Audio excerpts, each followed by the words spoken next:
Thank you very much, Jeremy, for that wonderful introduction. Jeremy is one of the few people who pronounces my name properly. I always tell them there is no bad in Badenoch, but it still doesn't seem to stick. And I also want to thank not just Canning House, but DLA Piper for hosting what I believe is the inaugural Canning House UK Argentina Summit. Am I correct? It's not just my inaugural one, it is the inaugural one. Canning House was actually set up by former Conservative MP, I'm told, Viscount Davidson, more than 80 years ago. And his granddaughter, Anne Jenkin, is actually a good friend of mine who's done so much to support women in politics, not least myself. So I'm really pleased to be speaking here this afternoon.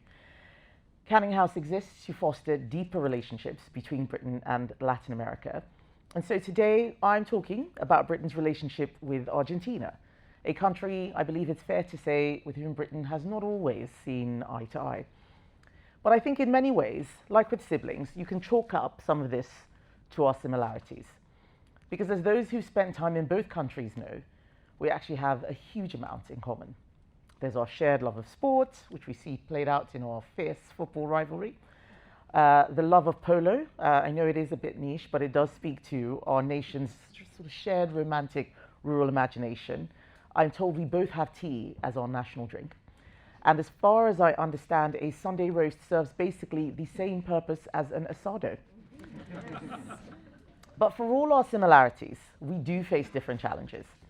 It is no secret that Argentina has grappled with serious economic problems over many years. Every country is different, so every country needs its own policy prescriptions. But one of the things that many leaders around the world have admired about President Milei, myself included, is that he acts with a fearlessness and a resolve for what he believes in. Many democratic nations, like Britain, are struggling to tackle deep-seated, long-term problems. Some of them Jeremy mentioned in his introduction. I can't pretend that we have all the answers yet. But we cannot, for some reason, seem to face doing difficult things, difficult but necessary things. We get bogged down in years-long consultations, go round and round in circles, legal challenges, and at the end of the day, we just end up following the status quo. But President Milei has recognized that people in Argentina, and in Britain too, don't want drift. They want to see the bull grabbed by the horns. And his success, in my view, has come by his being honest with his people. He has said, I will not accept national decline. I will not accept fatalism. But the medicine that I administer might not taste nice, at least in the short term. But what he's done is he has banked on people understanding that in the long run, his plan is a better path than the ones that Argentinians could see that they were on. Everyone in this room knows the scale of the challenges President Milei faced when he came to power. Huge government borrowing, a bloated and dysfunctional state, triple-digit inflation. For 3 years, coffee shops in Buenos Aires adjusted their prices twice a month. And while thankfully price rises on this scale are not something that the UK has had to deal with, we are not strangers to the dragon of inflation or the need to slay it. So maybe it's not as surprising as it sounds that the president of Argentina would model his reforms on Margaret Thatcher. Much of what he has done in his first 2 years is straight out of her playbook. He has eliminated the fiscal deficit, cutting it from 5% of GDP to 0. He has reduced the number of government ministries from 18 to 9. He deregulated key markets from property rentals to commercial airlines and road freight transport. He's got labour market reforms through after a fight in Congress, something I think Margaret Thatcher would be proud of. He's ended the artificial dual exchange rate system. He's restored the central bank's independence. He got rid of intermediate organizations which used to administer all sorts of social benefits. And for years, those organizations have disrupted Argentina's economic life with pickets and mass mobilizations. And I could go on. He slashed barriers to trade, removed quotas, licenses, non-essential certifications, and he has launched a long-term program of tax and regulatory reform. I mean, you can't say this man has not been busy. I think he's fantastic. But it will take time to know exactly what's worked and what hasn't. You can't fix big structural problems overnight. People will have to be patient. It took Margaret Thatcher a decade to get Britain's public sector borrowing down from 4.5% of GDP in 1979 to a 1% surplus in 1989. But There are some early indications that the medicine is working. Monthly inflation is now averaging close to 2%. The economy is growing at an annual rate of 6%. I mean, those of you who heard the news this morning about UK growth going backwards or forwards by minus 0.1% or whatever, I mean, this is where we need to be. And though some of the medicine is tough, judging by the recent midterm elections, it looks like people believe in the vision. This vision was the hallmark of Reagan and Thatcher. People who did difficult things, but they did those things knowing that it could make them unpopular, but knowing that they also could win the argument. They brought people with them because what they did worked. And a lot of people still do not like President Milei's message, and though that may be the case, he is still undoubtedly a conviction politician. He has sincere beliefs and a resolve not to shrink from those beliefs. And it is not just his admirers like me who can recognize that strength. That is why he is attracting a lot of attention all around the world. Now, I don't agree with him on everything. I wouldn't go as far as saying we agree on the Falkland Islands. Any Conservative government that I lead would be unwavering in our support for British sovereignty over the Falklands. I just want to make that clear for all the TV cameras that are in the room. And I hope that the Falklanders will always seek to remain part of the British family for as long as that is their wish. I would never trade away or compromise on sovereignty the way we're seeing some other islands being traded away and compromised on.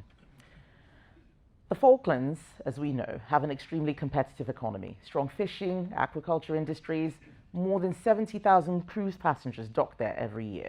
A new port in Stanley Harbour, which will unlock new opportunities for the islands. Life is good on the islands and getting better. And yet earlier this year, President Milei said something that shows how he thinks about the world. He says he wants to make Argentina such a great economic power that some days the islanders will willingly choose to be Argentinian.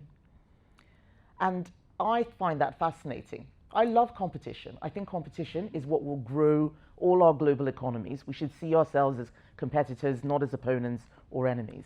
And I see in President Milei someone who looks at everything through the lens of economics, and he is right to. Every government, in the end, is judged on its economic record, because the reality is that everything relies on having a strong economy. The USA led the world for decades not because it was morally superior or because it had any birthright to do so. It led the world because it was economically unrivaled. And in many ways, it's the same story with Britain in the 18th and 19th centuries. If you want to be a great country, if you want to have influence in the world, you need to be a rich country. And if your economy isn't working, you need to pour all of your focus and all of your energy into fixing that economy. Everything else that's good will flow from that. Right now, in the UK, we have a government that is doing the complete opposite. While Argentina takes bold action to try and rescue its economy, our Labour government appears to have given up entirely. The economy seems to be so low down their list of priorities, I think it's starting to look like they're actually trying to make the UK poorer. Many of the problems that President Milei is grappling with, we face here in the UK too. And I would like the Labour government to actually look over there and learn some lessons. Just look at the list. High levels of national debt, a budget deficit constantly adding to that debt, growing interest payments to service it. We are grappling with poor productivity, skills shortages. And most concerningly, under this new Labour government, we are now starting to experience mounting capital flight too. Like many people in Argentina, Brits are increasingly living with a sense that we are leaving a poorer inheritance to our children. But while Argentina tries to mend an economy that above all else longs for stability, Britain is suffering from a different kind of disease. Like many long-standing Western democracies, Britain is facing a form of late-stage stasis. Our institutions, once set up to soften the sharp edges of a dynamic world-leading economy, have grown bloated and overbearing. Our population is aging, living longer, and expecting an ever higher quality of life as they age. At the same time, we face a growing and unsustainable rise in working-age welfarism. 1 million young people in Britain today are currently not in employment, not in education, and not in training. This collapse in the ratio of people working is putting more and more pressure on public spending, and those left working are facing higher and higher bills. In their energy bills, as green levies and net zero dogma means they pay some of the highest rates in the world, to government taxes to fund all this inactivity, in red tape, as they try to navigate the overreaching tentacles of a bloated bureaucracy with nothing better to do. And instead of fixing it, this Labour government are desperately trying to keep the furnace going by taxing people more and more, punishing people who do the right thing, and in doing so, pushing us deeper and deeper into this slump. Britain has stopped working because for too many, it has stopped making sense to work. And the medicine for this, in my view, is proper, authentic solutions, conservative solutions like the ones that President Milei has put forward to jolt us out of this low-growth, low-productivity cycle. Every other party in Britain is offering left-wing solutions to these problems: more spending, more borrowing, more regulation, more taxes. We are the only party advocating an economy built on personal responsibility. We are the only party advocating for something new and dynamic. But to win this argument, we will have to take a leaf out of President Milei's book. We are going to have to convince people that nothing will get fixed if we carry on as we are. We're going to have to convince people that doing difficult things does require sacrifice, and that more government spending isn't kind, it's cruel. The British economy doesn't need quite the same shock therapy as Argentina, but we can learn from Argentina that stability matters as much as tariffs or budget deficits. And what President Milei has shown us is that you can do big things quickly if you have a plan and you bring people with you politically. And I've seen it happen in government where people become defeatist. They get wrapped up in bureaucratic ideology and status quo, that nothing can change, things are just the way they are. Things can change. It just depends on how bold you are and how honest with people you're willing to be about what needs to be done and having a plan. Every country's choices are its own. Argentina's are Argentina's, and Britain's will be Britain's. But the fundamentals don't change. Tell the truth, focus on the economy, and keep going even when it's hard. What's necessary isn't easy. It takes discipline, patience, and a leader willing to see things through. Presidents Milei and I look at the world through a similar lens. We don't believe that decline is inevitable. We believe that our country's best days still lie ahead if we have the courage to change course.